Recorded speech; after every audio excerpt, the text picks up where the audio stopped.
اسلام کے نوجوانوں، نبی رحمت کے دیوانوں، دل کے کان سے سنو، الحمدللہ رب العالمین، تمام تعریفیں اس اللہ کے لیے ہے، اس رب کعبہ کے لیے ہے جو تمام جہانوں کا پالنہار ہے۔ تمام تعریفیں اس رب کعبہ کے لیے ہے جو ہر چیز کا پیدا کرنے والا، جس کی ذات، جس کی صفت خالق ہے، مالک ہے، رازق ہے، جس کی صفت شیء قدیر ہے، جس کی صفت خبیر ہے، بصیر ہے، جس کی صفت علیم ہے، حکیم ہے، جس کی صفت عزیز ہے، اس رب کعبہ کے لیے تمام تعریفیں، جو تمام جہانوں کا پالنہار، جس نے مجھے پیدا کیا، جس نے آپ کو پیدا کیا، جس نے میرے والد کو پیدا کیا، جس نے آپ کے والد کو پیدا کیا، جس نے دنیا و ما فیہا کو پیدا کیا، تمام تعریفیں اس کے لیے، بڑائی اس کے لیے ہے، کبریائی اس کے لیے ہے، حمد و ثنا اس کے لیے ہے، ستائش اس رب کعبہ کے لیے ہے، تعریف و توصیف اس رب کعبہ کے لیے، ہر قسم کی بڑائی و کبریائی اس رب کعبہ کے لیے ہے جو تمام جہانوں کا پالنہار ہے۔ الرحمن الرحیم، جو نہایت رحم کرنے والا، بڑا ہی مہربان ہے۔ یہ رحمان اور رحیم دو صفت، رحمان اللہ ہے دنیا کے اعتبار سے کہ یہاں مسلم اور غیر مسلم جو اللہ کی عبادت کرتا ہے اس کو بھی، اور جو اللہ کو نہیں مانتا اس پر بھی اللہ رحم و کرم کرتا ہے، اللہ سہولت کا معاملہ کرتا ہے، اللہ آسانی کا معاملہ کرتا ہے، اللہ خیر خواہی کا معاملہ کرتا ہے، اللہ سکون عطا کرتا ہے۔ رحمان اس اعتبار سے ہے اور رحیم اس اعتبار سے ہے کہ اللہ تبارک و تعالی روز محشر صرف اور صرف ایمان والوں کے ساتھ رحم و کرم کا معاملہ فرمائے گا، صرف اور صرف ایمان والوں کو عافیت عطا فرمائے گا، سہولت عطا فرمائے گا، اپنا قرب عطا فرمائے گا، اپنی رحمت عطا فرمائے گا، اپنی محبت عطا فرمائے گا، جنت کی باغ بہاریں عطا فرمائے گا۔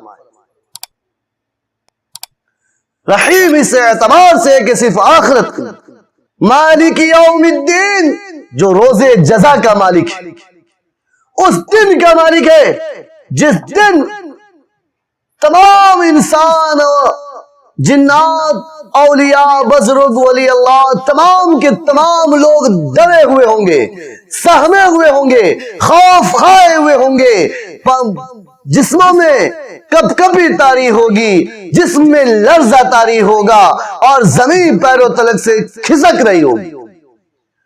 اللہ اس وقت کا مالک ہے، اس دن کا مالک ہے، اس دن کسی کی نہیں چلے گی، اس دن کوئی نہیں بول سکے گا۔ یوم یقوم الروح والملائکۃ صفا لا يتکلمون الا من اذن له الرحمن وقال صوابا۔ قرآن میں جاؤ، قرآن سے پوچھو کہ کیا کہنا چاہتا ہے قرآن۔ اس دن فرشتے صف لگا کر کھڑے ہوں گے، کوئی بول نہیں سکے گا، کلام نہیں کر سکے گا، جس کو اللہ اجازت دے گا وہی بات کر سکے گا، وہی بات بھی کرے گا، بالکل درست اور ٹھیک بات کرے گا۔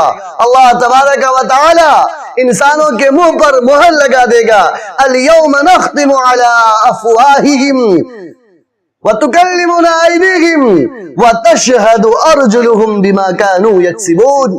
تمہارے منہ پر تالا جڑ دیا جائے گا، وَتُكَلِّمُنَا أَيْدِيهِمْ، تمہارے ہاتھ مجھ سے کلام کریں گے، وَتَشْهَدُ أَرْجُلُهُمْ، اور تمہارے پاؤں، تمہارے زانو، پیر ہم کو گواہی دیں گے، بِمَا كَانُوا يَكْسِبُونَ، جو تم کچھ کیا کرتے تھے۔ اس لیے وہ روز جزا کا مالک ہے، اس رب سے ڈرنے کی ضرورت ہے، اس رب کے لیے بڑائی اور کبریائی ہے۔ إِيَّاكَ نَعْبُدُ وَإِيَّاكَ نَسْتَعِينُ، ہم ہر نماز میں آیت پڑھتے ہیں، یہ سورت پڑھتے ہیں، اس سورت کے بغیر کوئی نماز نہیں ہو سکتی، اس کا پڑھنا واجب ہے۔ اور ایاک نعبد و ایاک نستعین یہ کہنا چاہتا ہے. اللہ تبارک و تعالیٰ یہ بتلانا چاہتا ہے کہ مجھ سے ایاک نعبد ہم تیری ہی عبادت کرتے ہیں اور تجھ سے ہی مدد چاہتے ہیں، اس سے مدد چاہتے ہیں، اسی کی عبادت کرتے ہیں. پھر ہمارے دل و دماغ میں بڑائی، عجب، کبریائی کیوں کر پیدا ہو جاتی؟ تکبر عزازیل را خار کرد، بزندان لعنت گرفتار کرد. کسی فارسی کے شاعر نے کہا کہ تکبر سے انسان لعنت میں گرفتار ہوتا ہے، فٹکار میں گرفتار ہوتا ہے، مصیبت میں گرفتار ہوتا ہے. بڑائی اس اللہ کے لیے ہے. انسان کے دل و دماغ میں کبھی یہ بات نہیں آنی چاہیے کہ میں بہت بڑا ہوں، میں بہت پیسے والا ہوں، میں بہت عزت والا ہوں، میں بہت شہرت والا ہوں، میں بہت طاقتور ہوں، میں جو چاہوں گا، جب چاہوں گا، جس وقت چاہوں گا، جیسے چاہوں گا کروں گا. میرے مسلمان بھائیوں، سمجھنے کے لیے ایک مثال پیش کر دیتا ہوں کہ ایک انسان 6 فٹ لمبا ہو، نہایت حسین و جمیل ہو، جسم کے اعتبار سے بڑا ڈیل ڈول ہو، قد و قامت بھی اچھی ہو، اچھی تعلیم یافتہ ہو، اس کے باوجود اس کا شہرت ہو، عزت ہو، رفعت ہو، اور اللہ وہ تکبر کرنے لگے اور اللہ تبارک و تعالی اس کی پکڑ کر لے، اس کی گرفت کر لے اور اس کے دماغ کا ایک اسپرنگ ڈھیلا کر دے، اس کے دماغ کا ایک تار ہلا دے، اس کے دماغ کا ایک نس کو بند کر دے. جو انسان کی شہرت ہے، تعلیم یافتہ ہے، اب دیکھیں گے اس کو سڑکوں پر گالی دیتے ہوئے نظر آئے گا، گلی کوچوں میں پتھر چلاتا ہوا نظر آئے گا، یہ کہتے ہوئے ملیں گے کہ ساری جائیداد میری ہے، اس ملک اور اس گھر اور اس گاؤں کا مالک میں ہوں. کبھی انسان اس کے پیر میں زنجیر لگا کر تالا جڑ دیں گے، کبھی اس کے وارثین اس کو گھر میں بند کریں گے، کبھی رانچی لے جائیں گے، کبھی پٹنہ اور مظفر پور لے جائیں گے، اس کا اچھا سے اچھا علاج کرنے کی کوشش کریں گے. یہ اللہ کی ذات ہے جس کے لیے بڑائی اور کبریائی ہے. انسان کو بس یہ سمجھنا چاہیے، هل اتى على الانسان حين من الدهر لم يكن شيئا مذكورا، کہ انسان کو اپنا زمانہ یاد رکھنا چاہیے کہ انسان کی پیدائش کس چیز سے ہوئی ہے، انسان کی پیدائش کس نطفے سے ہوئی ہے، انسان کی پیدائش ایک ناپاک قطرہ سے ہوا ہے، ایک غلیظ قطرہ سے ہوا ہے. انسان کیوں کر تکبر کرتا ہے؟ اللہ نے تو یوں فرمایا وَلَا تَمْشِ فِي الْأَرْضِ مَرْحًا إِنَّكَ لَن تَخْرِقَ الْأَرْضَ وَلَن تَبْلُغَ الْجِبَالَ طُولًا. کہ انسان تکبر مت کر، وَلَا تَمْشِ فِي الْأَرْضِ مَرْحًا، کہ تو چل کر، وَلَا تَمْشِ فِي الْأَرْضِ مَرْحًا، زمین پر اکڑ کر مت چل، انگڑائی لے کر مت چل، اچھل کر کچل کر مت چل، کسی کو روندتا ہوا، کسی کو کچلتا ہوا مت چل. انک لن تخرق الارض، اس لیے کہ تو ہرگز زمین کو نہیں پھاڑ سکے گا. ولن تبلغ الجبال طولا، اور لمبا ہو کر تو پہاڑ کو نہیں پہنچ سکے گا. اپنی اوقات میں رہ، تو زمین بھی نہیں پھاڑ سکتا اور لمبا ہو کر تو پہاڑ کو بھی نہیں پہنچ سکتا.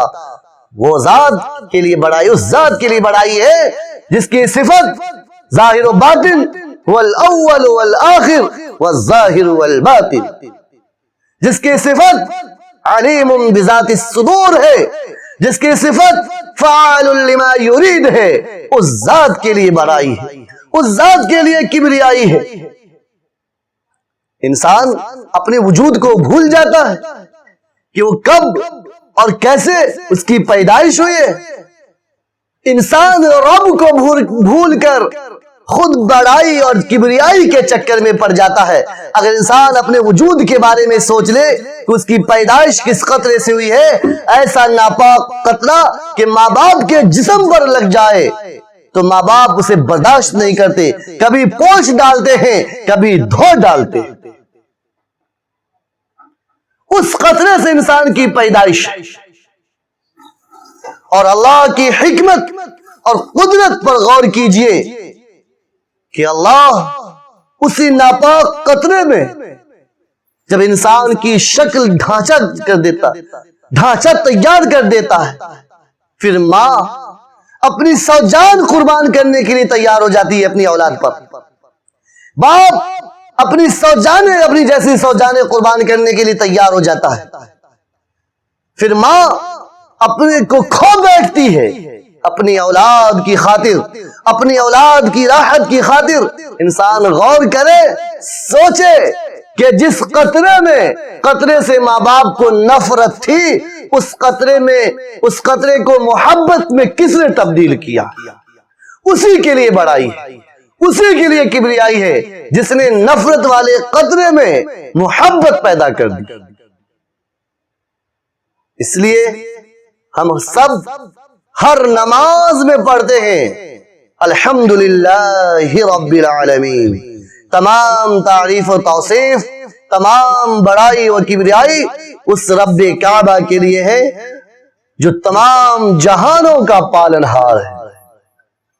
اس لیے کبھی تکبر نہیں کرنی چاہیے، عاجزی، انکساری، خاکساری سے جینا چاہیے۔